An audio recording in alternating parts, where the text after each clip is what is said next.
We're going to start on Business Stats 226, Chapter 5,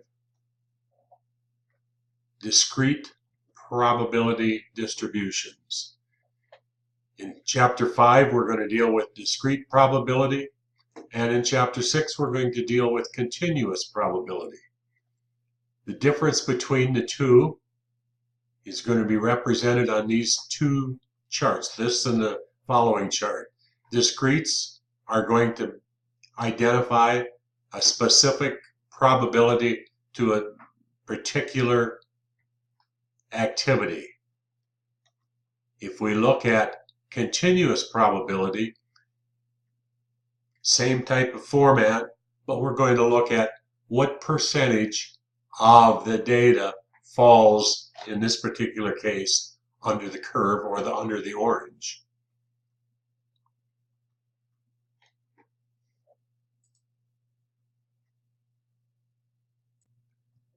So what are discrete probabilities? In Chapter 1, we talked about the difference between continuous and discrete, and I left this slide in to represent, I think, a pretty easy definition or representation of the two. When we talk about commuting to work, the time it takes to work, that can be a continuous measurement. It can be 5 minutes, it can be 5 minutes, 1 second, it can be 6 minutes, 6 minutes, 30 seconds, any number along the continuum. Second item would be number of red lights on the way. That's discrete. That's a specific number. It's 1, 2, 5, whatever number of red lights we encountered on our way to work. The third item again is continuous, the amount of gas consumed. Totally can be any amount from greater than 0 to you pick the number of gallons potential to be used. In Chapter 5, we're also going to cover and talk about binomial probabilities and the distribution of them. In other words, how many success or failures can we have with X number of trials, and what probability of success are we looking for? It's a simple formula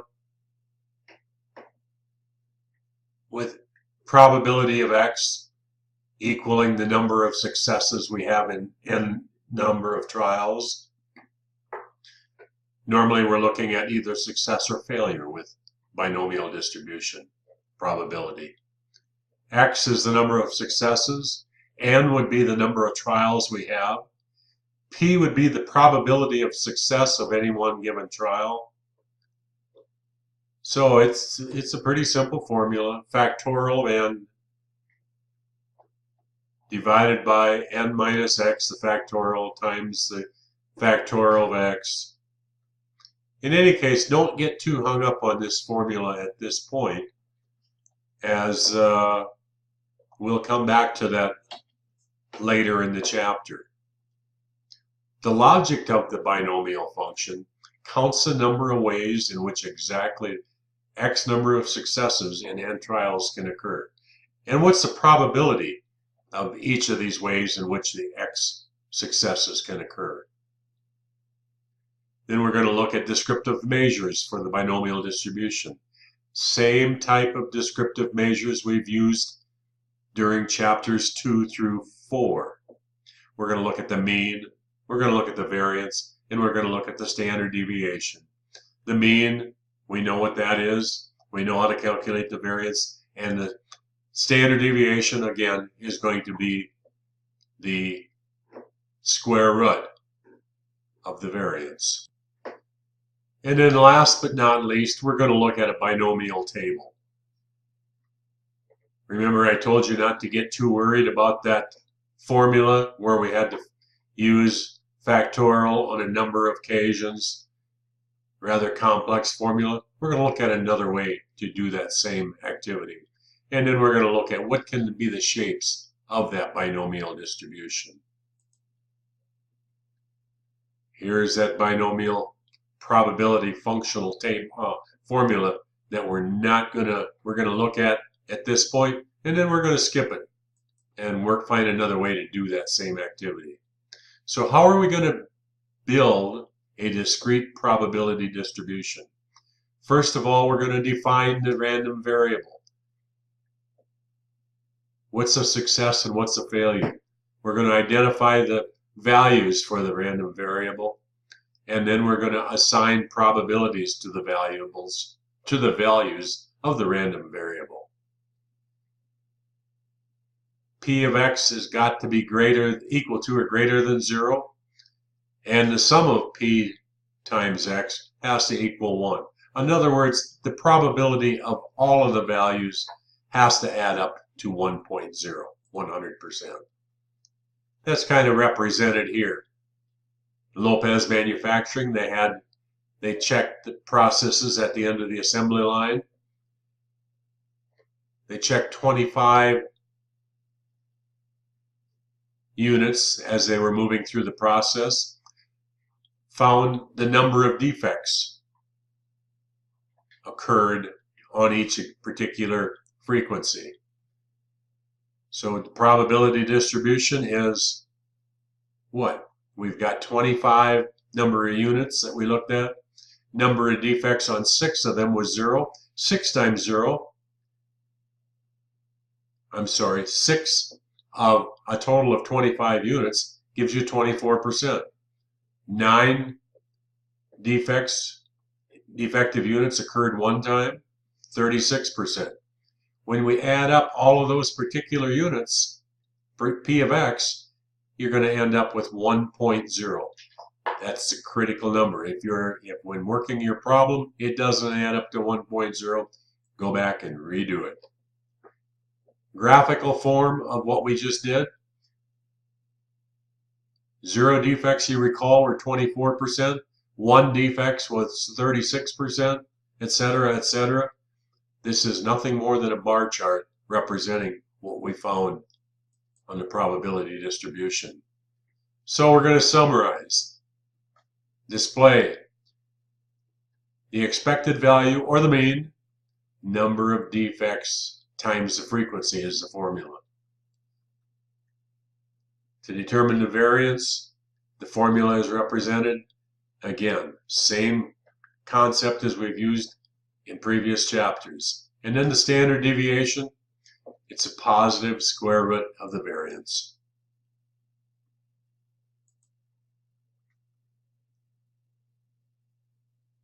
So what is the mean?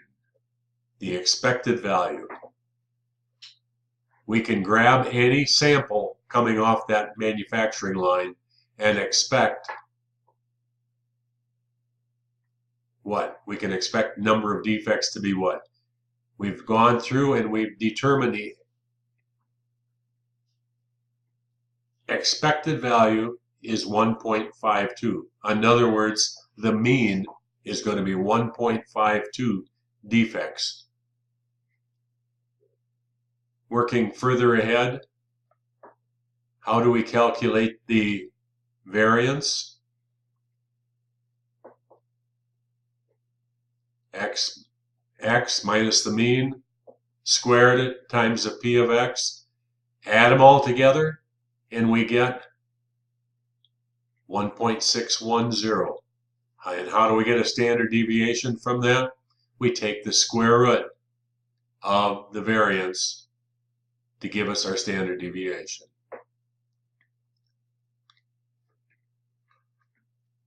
An example of how we're going to simplify that binomial probability function formula that we talked about earlier. Let's look at an example. An overnight television ratings is what we're going to look at. 40% of the households in the country watched the latest episode of Cliff Diving with Stars on Wednesday evening. If this is true, you survey 3 random selected households. What is the probability that one of them watched the show on Wednesday evening. We're going to let the expected probability, the probability is 40%.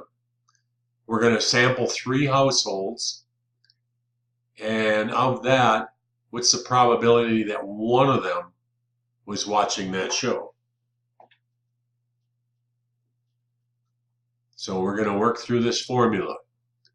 Probability of X, N is 3, the probability is 0.4, that's what we found in the survey, and X equal to 1, that's what we're wondering, what's the chances of 1 happening. So we're going to work through that formula, complex as it might seem, and we're going to come up with 0.432. In other words, 43.2% probability that one of those households, of the 3 that we're going to sample,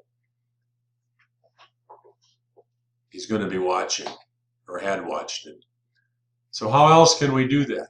I'm going to ask you to go to Appendix A in your text, and it doesn't identify the page number, but I think it's 554 if you just roll page numbers forward. And we're going to look at the tables. They've done all this math for us. We've got page after page of probability tables. Simplifies the task. So if we look at the problem we looked at had on hand, on the left-hand side is N. That's the number you're going to sample. And if you notice back on the Appendix A, N is always going to represent the number of trials that you're looking at. And it's anywhere from 1 through 30, I believe, is what the pages go through there. P is going to be 0.4. In other words, 40% probability of success occurring. That's what you're trying to identify. And X is the number of successes in 3 trials. So if we look at that, X is given 1, 2, and 3 on the left-hand side. And you're looking at what's the probability of success. It's 40% across the top.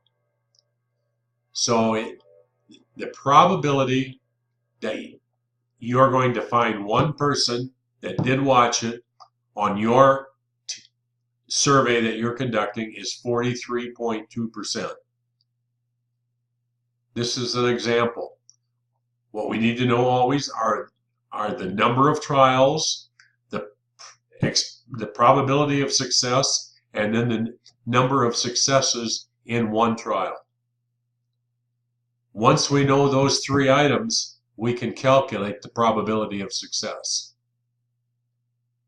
in our 3 trials.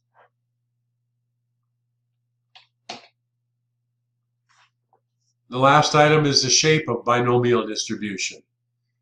And like we talked about before with shapes of distributions, we can have a positive, a negative, or a symmetric. That symmetric kind of looks like that bell-shaped curve that we've been talking about periodically, doesn't it? We're going to continue to focus a lot on that particular shape for the rest of the chapter. That'll cover Chapter 2. Best of luck when working your problems from Chapter 2. And Chapter 2, remember, dealt with binomial distribution.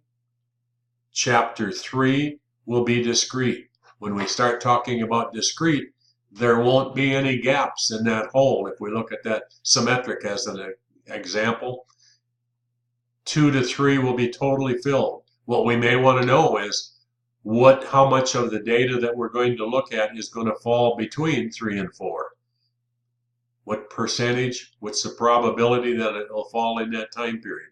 And that's what we're going to be looking at in Chapter 6 with continuous probability.